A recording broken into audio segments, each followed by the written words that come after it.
the playoffs, but especially Mavs and Timberwolves as their series gets underway tonight.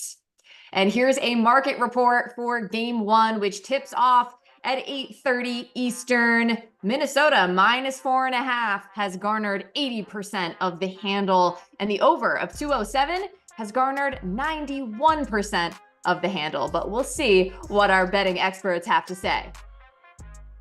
So let's get into the betting lab with Matt Moore and Chris Raybon. We meet again. All right, let's start here, Matt. Biggest advantages for the Wolves and the Mavs going into the series? Yeah, so I think the biggest advantages for the Mavericks is going to be that Luka Doncic should have a much easier time. And that sounds crazy considering how good the Wolves defense is. But Lou Dort is a tank. Like, he's built like a tank. And that's a lot better to be able to hang with Luka. Luka relies so much on his strength. He is patient. He gets into his pick and roll action. He bumps guys with his shoulder, and he gets to a step back fadeaway or an up and under move, or he draws a foul. Jaden McDaniels is only a $190. So that's really not a good matchup for Luka. That's a much worse matchup than it was for Dort. On the other side, I think Karl-Anthony Towns is going to have a huge series with Minnesota Timberwolves. It's going to be PJ Washington, maybe Gafford if they want to do some other switches. Maybe they'll put some of the other forwards on him. They're really missing Maxi Kleba for Towns in this matchup, but they do have Derrick Jones Jr. to throw at Anthony Edwards, and they'll use a little bit of what the Nuggets use in terms of crowding Ant with 4 players. Both of these teams want to pack the paint. Both of these teams want to make it very difficult for you to score inside. And it's going to come down to weak side shooting from guys like PJ Washington, who was red hot last series, Josh Green. You're going to find a lot of key trigger shots from Jaden McDaniels, Nickeil Alexander-Walker. The others are going to have to step up and hit shots in this series in order to keep pace. It's what's an interesting kind of question of, is the offense or defense stronger in this series for both teams? I think the lean is defense because of how good both the Mavericks and the Wolves have been. But I think this matchup's going to be a little bit different than people expect. It's a fascinating kind of difference between these two teams. Okay, Raybon, I'll go to you. Are you betting the series in any way overall? So if I had to pick based on the current odds, the Mavs are plus 140. I would stay away before game one and just bet Mavs money line in game one, because you're getting a slightly better price. If you expect the Mavs to win, they're going to have to win a road game at some point.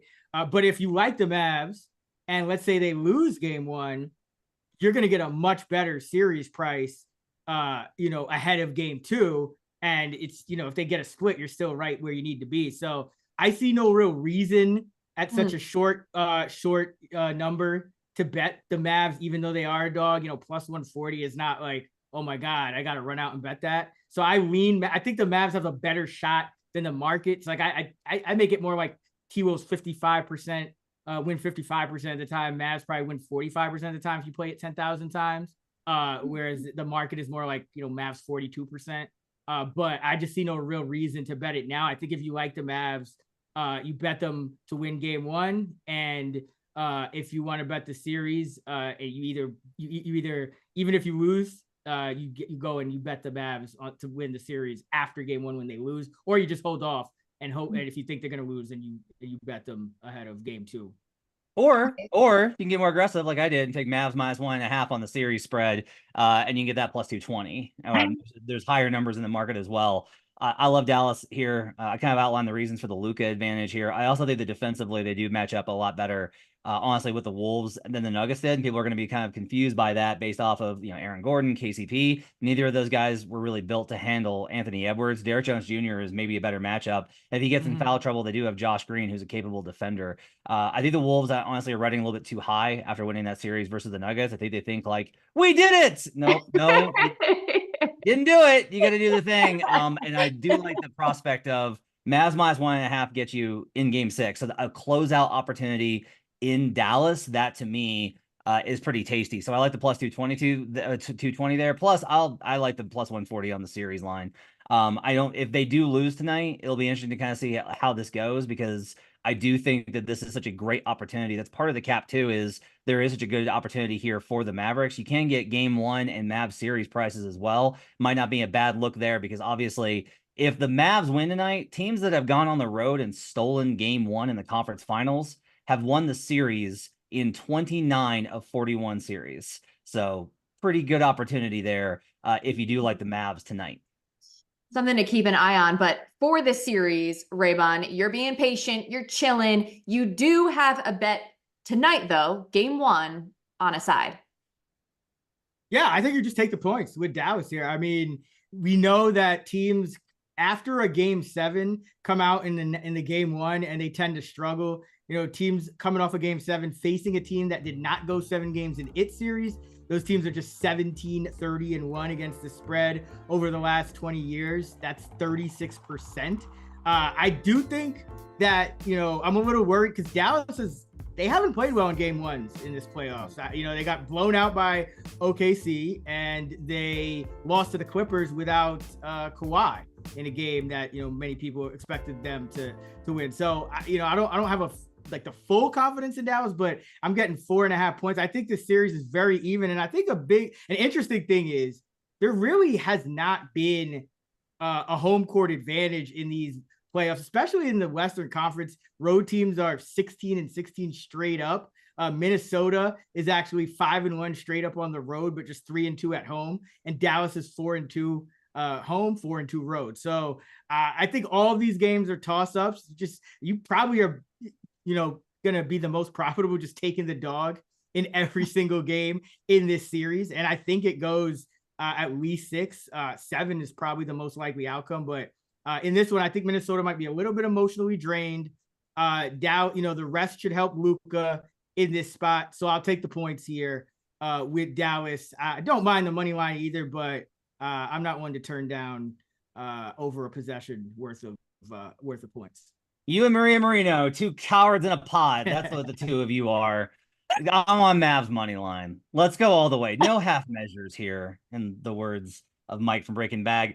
Home favorites off of game 7 are 6-14 ATS to add on to Raybon's point. If you're just looking at home favorites, they're 6-14 against the spread. So let's talk about the Matt Mitchell rule. Our esteemed audio producer, Matt Mitchell, we've followed this over the last couple of years, that teams that cover as dogs in the playoffs win outright. They win at a pretty remarkable rate.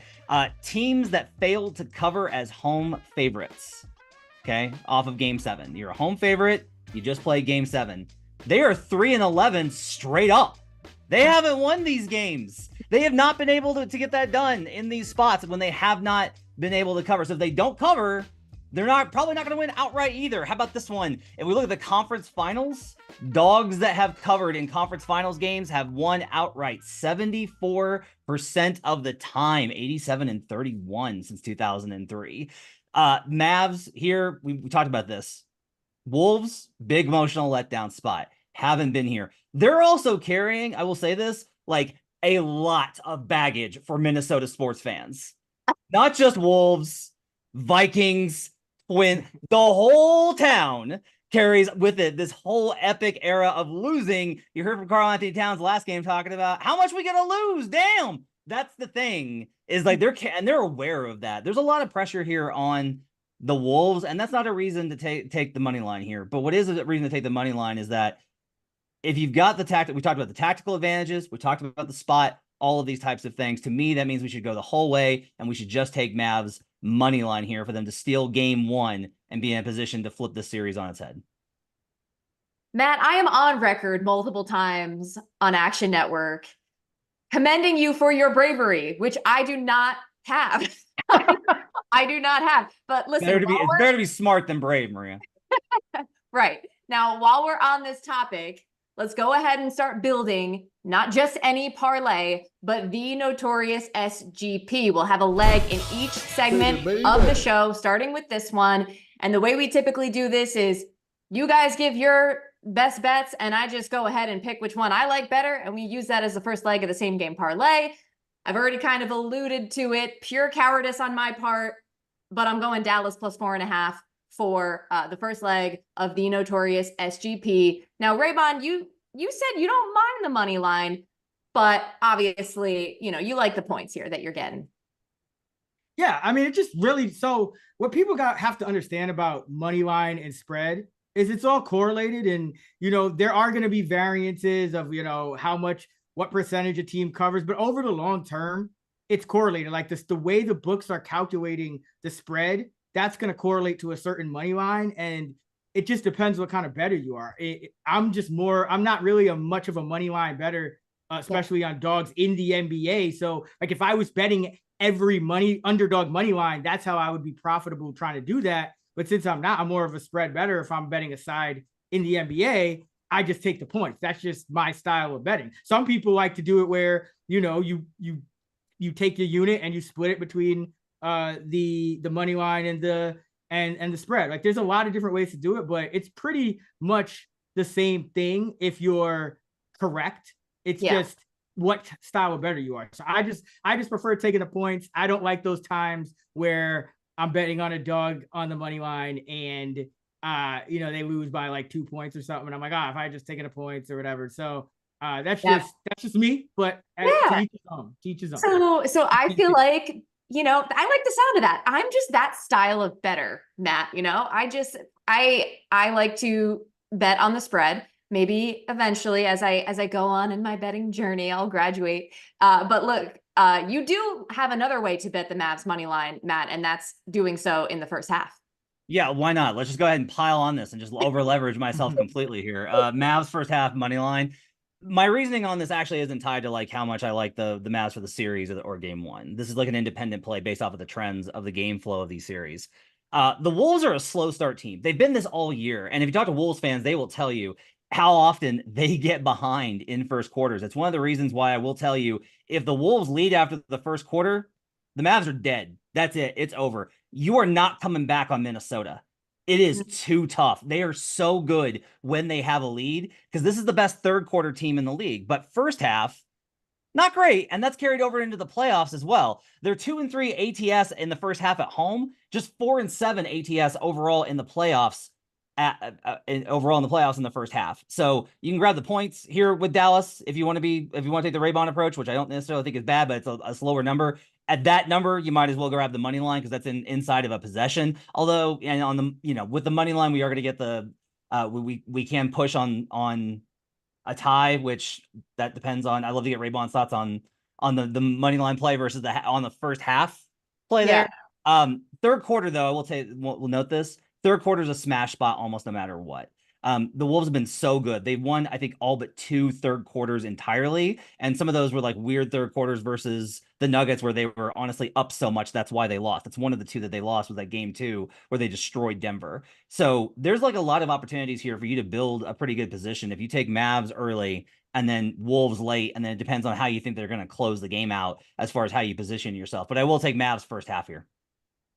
Matt, I appreciate this approach, and Raybon, I can see him like computing like all of these different ideas. So I do want to get a quick reaction from you, Raybon, because I know we all remember pretty vividly Game 7, the Wolves looking pretty terrible in the first half against Denver, and then coming back and winning. So first of all, it's true. The Wolves have been a slow starting team. Over the regular season playoffs combined, they are 8th in the NBA in first half margin, but number 1 in the league in second half margin. So like it's true, but I always hesitate to put as much stock into these first half trends because number one, like let's say you have a full 82 game sample of a first half. That's still half of what it would be for a full game. So like you can kind of trick yourself into like these small sample biases. And I just think that the playoffs are so different that, you know, like every series is different. Every matchup is different. Teams are approaching things different. Teams are game planning ways they haven't before. In this series in particular, different guys are playing than played last time. So it's like, it's for me, I think I would personally probably get myself into trouble trying to talk myself into a specific outcome. Like, okay, Dallas is going to win the first half. The Minnesota's going to come back in the third quarter, but then Dallas is still going to win a game. Like, I just rather say, hey, I think Dallas is undervalued over 48 minutes. I think they should be less than a 4.5 point underdog. And so I'm going to take the points. I think there are times to take the first half, you know, teams down 0-2 going home, you know, they tend to come out big in the first half of the next game, you know, home crowd gets a little boost, but you got to be really I mean, this is from a guy who I think lost 9 or 10 straight first half under. So you're reaching to the choir. I've made the mistake of overvaluing first half trends. So I would just say approach that with caution and still look at the big picture. And that should always be your most confident bet, because you're slicing everything in half when you talk about sample size for the first half. You're slicing it in half again if you're doing it first quarter and so on. Look, I think it's super valuable perspective. And I'll just say this, our producer Gifford asked for a variety of different ways to bet this game. And Matt Moore, you have delivered. But look, we still haven't even talked about the total yet. And lucky for everyone watching, we got two different opposing views on this as well. But Raybon, I will give the floor to you. What do you make of this total, which is around 207? I wonder, like when I look at this series, I just think that both teams, and maybe this sounds crazy when you're talking about the Mavericks, but I think both teams have more answers defensively than offensively. Like Anthony Edwards, he might end up defending Kyrie, which, would be tough for Kyrie offensively, but that could also tire out Edwards on the other side for his offense.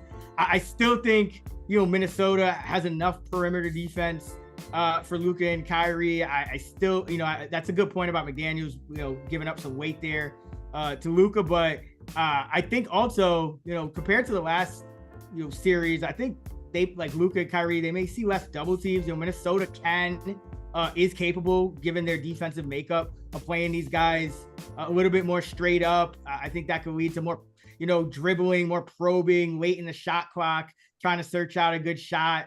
It's not just going to be like, okay, double comes, get the ball out of my hands, keep it moving. So I think it's going to kind of be a grind here. I think Dallas has better rim protection than the other two opponents Minnesota has faced, Denver and Phoenix. I think Minnesota has better rim protection than the two opponents Dallas has faced, Oklahoma City and the Clippers. So I just think I'd probably be on the under every game in this series. I just think defensively, there's just more counters and counter to the counters than there are offensively. I mean, for Dallas, you got, two elite scorers, but three guys who, yes, PJ Washington got really hot, last series, but really you're talking about like three non-scorers, and then the Timberwolves, you're kind of talking about the same thing. I go under here, the total of 207. Well, as any of our viewers could probably guess, Matt, you are on the other side. So give us the overview on the over. No, look, I can definitely galaxy brain this, right? Like it's entirely possible. I'm just galaxy braining, and I think Raybon's cap is pretty smart in terms of just analyzing the trends for these two teams and the identities, because there probably is kind of a conventional thought of like, oh, like the Wolves are really good defense, but the Mavs are all offense, and they've been so defensively oriented. This number's so low though, 207. Like this is such a low number, and we've seen a lot of steam to the over here. It's moved up a little bit. We are taking some sharp action. We were noticed in the action app on the under, so that speaks to Raybon's point. I'm willing to go ahead and just take the other side of this, which is I just feel that the Mavericks are in a better spot because Luka Doncic is healthier. He looked much healthier in the last two games of the Thunder series. He had a bunch of turnovers in game 6, but he was 7 of 8 to start from the field to start that game. Versus the top 4 defenders for Minnesota in the regular season across the last 2 seasons. That's Anthony Edwards, Jaden McDaniels, Kyle Anderson, and Nickeil Alexander-Walker. Yeah, Luka shot 68% from the field, which is, I'm checking my notes, that's good. So he's going to be able to put a lot of pressure, I think, on this team. And once the Wolves have to start sending help, now they're out of their comfort zone. The pressure of Lively and Gafford at the rim is a big deal here, because whereas the Wolves are very built to counter specific mechanical sequences, like all the stuff the Nuggets run, if X, then Y, and then A, then B, the Wolves are smart enough and good enough to cover all that stuff. The Mavs play with a lot more chaos. They're a lot more like Luka improvises and then Lively or Gafford cuts in and gets a lob. They're still going to get some at-rim stuff here when the bigs have to help over on Doncic and Irving driving. And so I think that's going to open up some stuff at the rim. I actually, PJ Washington shot the lights out last series. Guess what? He was good in that Clippers series. I'm not willing to sit here and say that PJ is suddenly Rashard Lewis 2.0, but I also don't necessarily know if I want to fade that into regression here or not. I like the over here. I'll take over 207. Brandon Anderson had a great stat as well on Green Dot Daily. Talk about how teams in this spot, when they're favored coming off of game 7, their defense is what tires out, and they wind up giving the over has hit consistently with teams coming off of a game 7. So I'll take the over 207 in here. I think there's good caps on both sides, but I'm willing to go ahead and plant my flag on the over. 8%, according to the app, 8% of the money is on the under. So I'll ride with the books on this one. It's going to be me and the books against the world. So, right. Raybon, I love how you got the last word in there. We are going to have a tiebreaker on this. Funny you should bring up Brandon Anderson. He's going to be joining us in just a minute. But I feel like this was a great, healthy discussion. Raybon, always fun. Thanks for joining us. We'll talk soon. Always a pleasure. Good stuff, Chris. Tatum trying to get free. Throwing in the corner. Brown fakes, fires up the three. Bang! Bang! Jaylen Brown knocks down the three to tie the game. Kick out, open. Tatum steps to his left, three in the air. Got it! Big boy step up at the right time, man. Oh, Tatum, yes, yes, yes. That shit was chaos. That shit was wild. Wild indeed, as we bring in Brandon Anderson. Man, the Pacers had it. Oh, they were so close. But now that we know the outcome of game one, Brandon, how do you go about betting the rest of this series? I mean, look, it's a tough one, but the Pacers shoot 54, 38, 90. They made 42s on 63%. They had 2 end of quarter threes that lucked in. They lead by 3 with 10 seconds left and the ball, and you still lose. I know that the exciting version of that story is, all right, well, we got a series on our hands now. I fear we might be watching Thunder Pelicans again, where we had game one, we had the underdog. They're right in it. They had the ball. They had a chance to win. They didn't. And then they got swept after that because they had caught them off guard. The opponent adjusted a little bit. And I fear I'm never going to pick a Celtics sweep. I'm not doing that. So I'm not giving out that here. But I fear we are more likely to head that direction than a Pacers win. Boston off night on threes. They did get into attacking Halliburton a little bit more later. So I think some adjustment to facing this offense. You just have to like the Celtics in the series. My bet before the series was running it back. Celtics minus 1.5 on the series. It worked last round, right? That ticket moved from minus 340 to minus 500 today with the win. That's not enough. They got the win. We moved from 77 to 83%. That's not enough increased odds. All we got to do with this ticket is win 3 of the next 5 with the team that is better by a lot and probably just took the best punch that the opponent has to give. So I'm sorry. I want it to be fun. I think Indiana will keep it fun. I just think Boston will also get the wins. Okay, so here's my pushback on that. And I admit, I feel like I have a bit of a soft spot for the Pacers since they came through for me the last couple of rounds. But they do have, a historically potent offense. I think they have far more weapons than, say, New Orleans.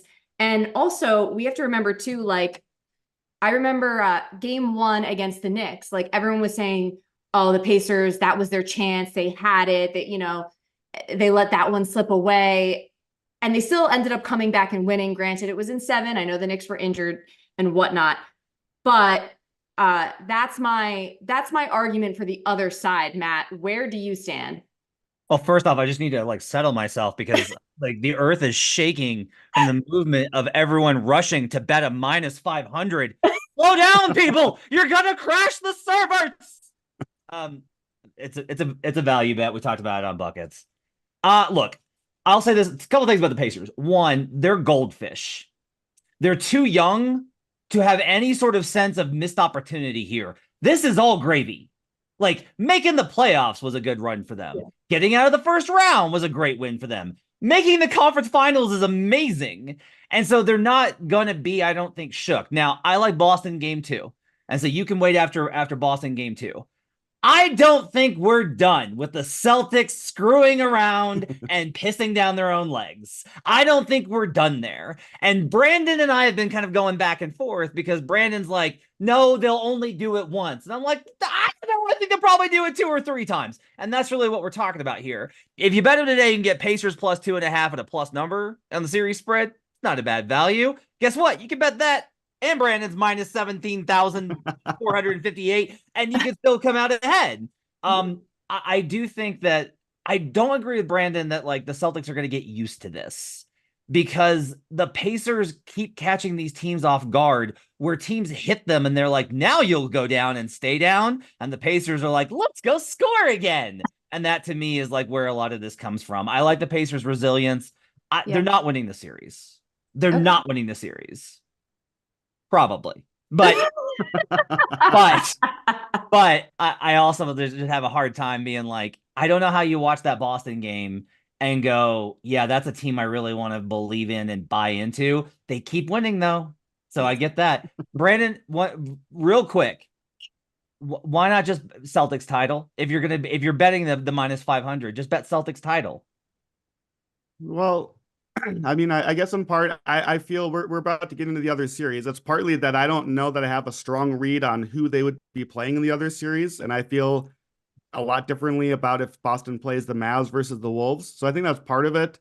And beyond that, honestly, I'm not disagreeing with you. I do think that Boston will screw around. That's the entire point of the bet. I'm just letting them screw around in whatever game they feel like, and they can do it once or twice. And they already did it once, and I got the win anyway. Like, they did all the scripted things that the Pacers needed to do to win and steal a game, and they still didn't win. So it reminds me in a different version of Knicks and Sixers game 1, where I had the article afterward. I was like, series is over, even though I thought a lot of good stuff happened for the Sixers because they still need to actually get the win.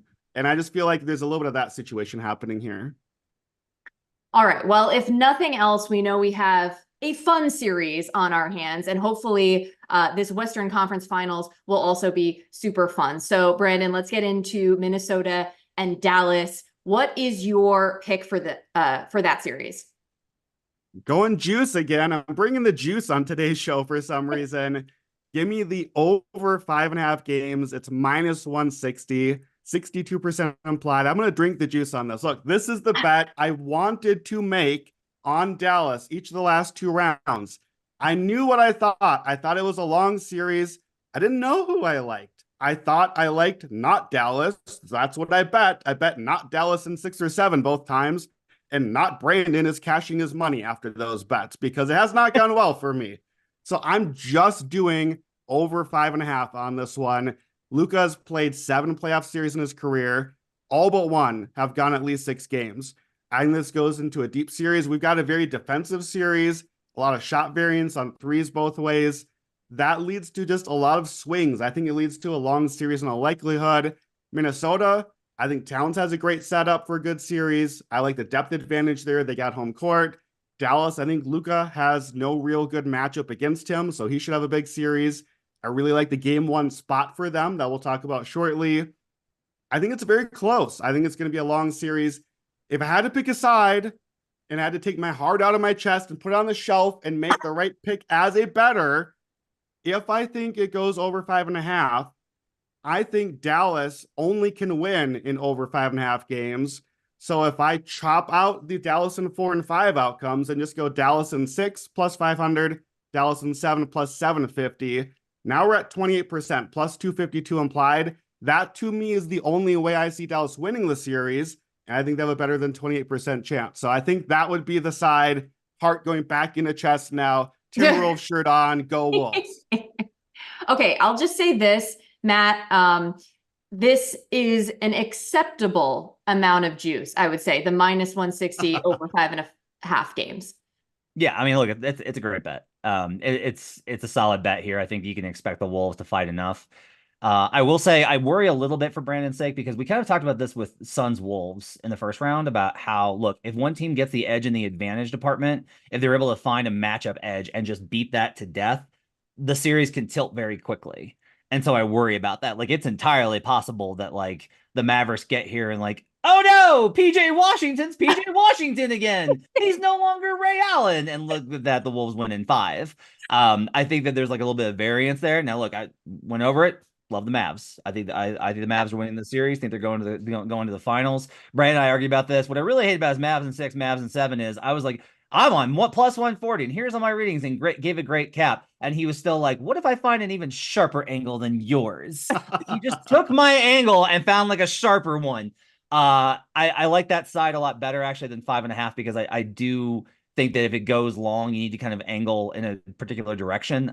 It gives you a better hedge opportunity too if it gets to 6 or 7. I do find, however, a little bit of concern with the 5.5 based off of how, like, plus, you know, the injury risk I think is substantial. As we found out throughout these playoffs, we're always dealing with that in these series, but I do think that worries me a little bit about the 5.5. I think what's interesting though here is that Brandon's unable to kind of find an edge between the two teams, and usually he's very definitive. So it kind of shows you A, how much his heart is in this for the Wolves, and B, probably an indicator of how strong the matchup advantages are for the Mavericks. Well, in his defense, he did say if he had to pick a side, you know, Mavs, yada, yada, yada. Okay, let's move on to props. Brandon, what are you liking there? So my favorite, just let's have some fun this round bet. That's this one. Anthony Edwards to score 40 in any game this round. Look, I think it's a long series, so that helps the bet, right? So I probably get, if I'm right, 6 or 7 chances here, hopefully not 4 or 5 chances. So that's good. He's scored 40 3 straight series. He's done that, and he's done it in 4 of his last 15 playoff games now. That's 27%. Now, I know you don't just get to pick that percent, but if it was that percent and we get 7 or 6 chances, the math straight up says there's 85% chance that this bet hits. Instead, we're getting 50-50. It's plus 100. So have some fun. Who doesn't want the ticket where you're like sitting on 27 points in the third quarter and you just get to root for Ant to do Ant stuff, right? Just have some fun. Go for 40. If you want, and this is going to lose, but if you want, you can do 50 or more points, 12-1. He would be the youngest in history to do so in the playoffs. But wouldn't Ant be the youngest one to do that? That sort of makes sense to me. Let's get 50. I think we're going to get 40, though. That's adorable. Agree. Super fun. Love it. Ant scored 40 plus in 2 games against Denver, had that 40 piece in one of the games against Phoenix. And I feel like just on his athleticism alone, he is capable of just driving, getting points in transition, off steals, all those things, all the Ant things. So very nice. Now it's time to do your part, Brandon, as we build the notorious SGP for Mavs T-Wolves Game 1. We have one leg already. That's Dallas plus 4.5. Give us our second leg. All right, I am going to break the tie here, and I'm going to grab the over. Give me the over, 206.5. So we know the trend about the Game 1 teams coming off Game 7. I know we talked about it already. I wanted to specifically look at what about those teams when the team that is favored, usually the home team, when that's the team coming off Game 7. I don't care about the Cleveland beat Orlando and then got smashed by Boston. Like, I don't want that in my data. I want to know what happens when you're the good team and now you're the team tired and you're favored. So we only have 13 times in the last decade. It's not much. It's like once a year. So small sample, but in that spot, this is part of my Mavs cap here. The home favored team is 5-8, ATS and straight up. So it is a great spot here for Dallas to kind of steal home court. But even more importantly, into the cap here, I didn't expect this. I didn't go looking for it. The over is 12-1 in those games. 12-1. It's tired defensive legs. You can't quite lock in. You just gave everything you had to shutting down Denver, holding them to 37 in the second half. You can't quite bring that same energy. It's a little bit like, I know it's like, oh, well, you're tired. Who's going to score? No, you're tired. Everyone's going to score. That, I think, is what we're going to expect here. Now, in my defense, I think it's an under series. I agree with Raybon on the defense side. So I'm with Raybon, not Matt. Don't put me on that. It's just game one. Just game one. We want the over here. Okay, hold on. So Matt, do you feel content that Brandon is, with you on this over, or do you feel like he should have just not given Raybon any credit whatsoever and just, made it all about he's on your side?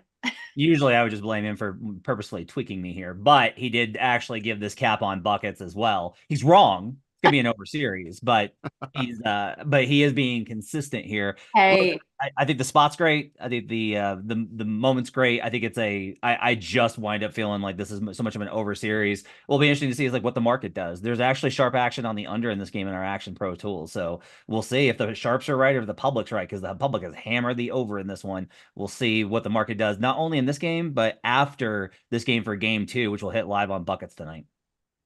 All right. Well, Brandon, thank you for being the tiebreaker when it comes to the total and for providing some of our same game parlay. We appreciate you, bud. Thanks, guys. Go Wolves. Check out these prop leaders for tonight's game one. Highest assist prop on the board belongs to Luka Doncic. His line at 8.5. He boasts the highest points prop as well at 28.5. And the highest rebounding line goes to Rudy Gobert at 12.5. Let's do some picks and roll as we welcome Joe Dellera to the party. Joe, what is your favorite prop for tonight? I like Luka Doncic to go over 28.5 points. It's a number he's crushed all season long. He's averaging 32.9 points per game. And even though he's had a little bit of difficulty so far in the playoffs, I think a lot of that had to do with matchup with, Kawhi Leonard, Terrence Mann, Lou Dort being deployed on him. And even though the Timberwolves have elite wing defenders, and I think that Jaden McDaniels is going to be the one that's going to start off on Luka, Luka has a significant size advantage over him. So given the fact that he looks like he's kind of recovered from this knee injury that he picked up during the Oklahoma City series, he finished the series very strong with 31, 29-point performances. I think that Minnesota just has better defensive matchups for everybody else. And, you can put Ant on Kyrie, Gobert on the interior. I think that Minnesota's defense is elite, but I think that Luka is a really tough cover due to his skill. And, in game one, I don't think that they're going to push like the Kyle Anderson button or anything like that. So I think that we're going to see Luka with Jaden McDaniels on him. And that's a matchup that I think that as good as McDaniels is, Luka is going to be able to take advantage of. So I like the over 28.5, especially off of 3 days rest. Coming in hot. And Matt, I assume, is on board with this as he is dancing. We are there, and we are at that point in the show. We are dancing, but Matt, you already said you like the Luka mismatch. Everything Joe said, only Joe's smarter than me. Everything Joe said, only Joe's smarter than me. I feel so smart right now, Maria. Gold star for me for having all the stuff that Joe said. Joe is smart. Let's go. Joe. Joe's smart. We are dancing. We are celebrating. I'm happy that you're happy. Okay. Series prop, Joe. What do you got? So one market that I like I still think that there's some value in this is Kyrie Irving to be the assist leader in a head-to-head market against Anthony Edwards. This market opened at 3-1. There's still a plus 175 in the market. I think that that's still a bet. The reason I like this is that even during the playoffs, Edwards, he's averaging about a half an assist more than Irving, but Irving's averaging more than one potential assist more than Anthony Edwards. Additionally, when we look at the regular season, Kyrie averaged 5.2 assists compared to Ant averaging 5.1. I just think that this market's a little bit mispriced. And I think that, Anthony Edwards came out and said, he was like, I'm covering Kyrie Irving. I want that assignment, right? I think Ant is a good defender. And I think, like I said earlier, I think that Luka Doncic has the best matchup. So I could see a lot of assists going from Kyrie to Luka. And I understand that Minnesota's defense is really, really good. I think, points are going to come at a certain amount of a premium. I think the pace is going to be maybe a little bit slower. But at the end of the day, Kyrie is an elite passer. He's a maestro with the basketball. And I think that the number is just wrong. I think this should be closer to, like minus 110 on each side, to be honest with you. Okay, Matt. So Ant wants that smoke. What do you think? Yeah, look, I like this prop a lot. I think this is a really smart bet. And one of the reasons is if you look at it, Kyrie is excellent at passing out of 2-on ball in screen and roll action. So when they run pick and roll and they come up to the level of the screen, now everyone's going to kind of think like, well, it's Gobert. He's just going to drop. They're playing a lot higher because they have so much faith in their back end defense. But Kyrie is awesome about finding that small pocket pass to guys for a dunk. There's going to be opportunities for those guys to get assists as well. The other thing is that Kyrie has the second most assists he has in the playoffs, or to PJ Washington. Luka draws 2, kicks to Kyrie. They have to cover Kyrie as a shooter, and then Kyrie makes the extra pass to that corner shooter. That sequence is really key to what the Mavericks want to create. It's not just Luka reversing the ball. Sometimes he reverses it up top, forces that help defender up to guard him, and then kicks to that corner shooter in PJ Washington or Josh Green or these type of guys, Derrick Jones Jr. even, who he's got a lot of assists to. So those sequences I think are going to be better versus Ant. Ant really struggled when they started throwing the kitchen sink at him and when he was facing Denver, and the Mavs are going to cover take a lot from that. They understand that if you are able to cut the head of the snake off here with Anthony Edwards, make it about Karl-Anthony Towns and make it about Rudy Gobert, and especially make it about Jaden McDaniels. All of that makes sense. So yeah, I'm with Joe on this prop. I think it's a really sharp cap here. Yeah, and I'll say this about Kyrie. I think a narrative in these playoffs with him is something new this season, where he's sort of become this leader and this mentor to like some of the younger guys. And I think his connection with some of the players around him is just really apparent, and he's built up their confidence a lot. So I like that aspect as well. Now, you may have heard, Joe, we are building the notorious SGP, and we need you to give us our final leg of the parlay. We already have 2 legs down, Dallas plus 4.5, and the over 207. What is your contribution? So I'm going to go to my favorite French fry over here. We got Rudy Gobert. Rudy Gobert over 12.5 rebounds, defensive player of the year. I think is going to have a really good game in game 1.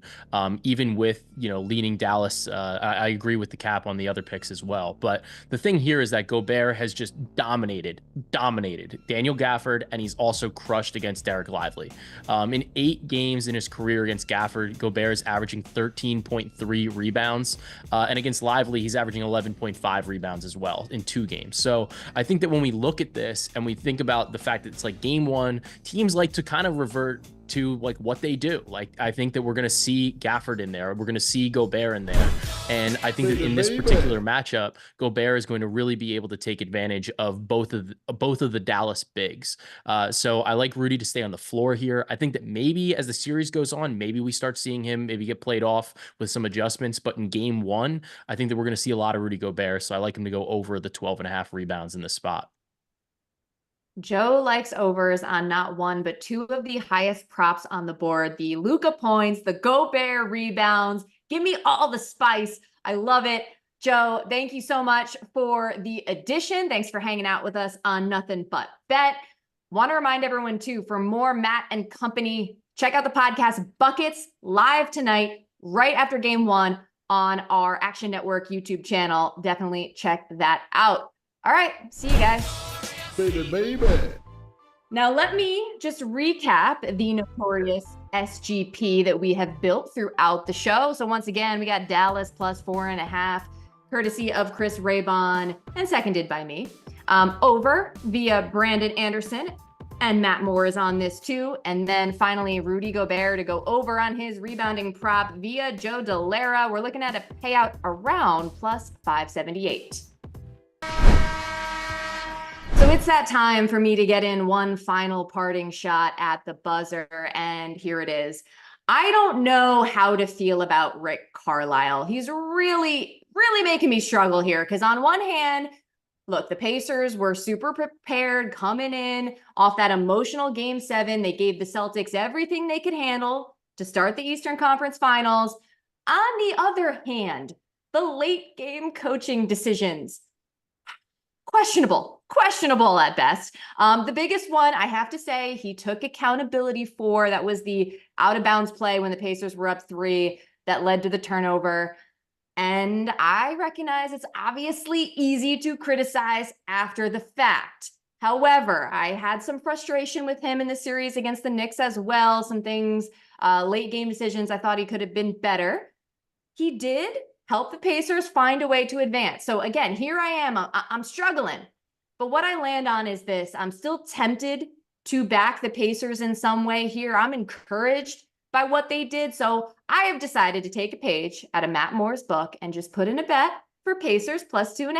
I found it around plus 160. Look, Heat and Cavs each took a game. I think the Pacers can get 2. So Carlisle, show me what you got. And that's a wrap on Nothing But Bet. Enjoy the game tonight. We will see you next time.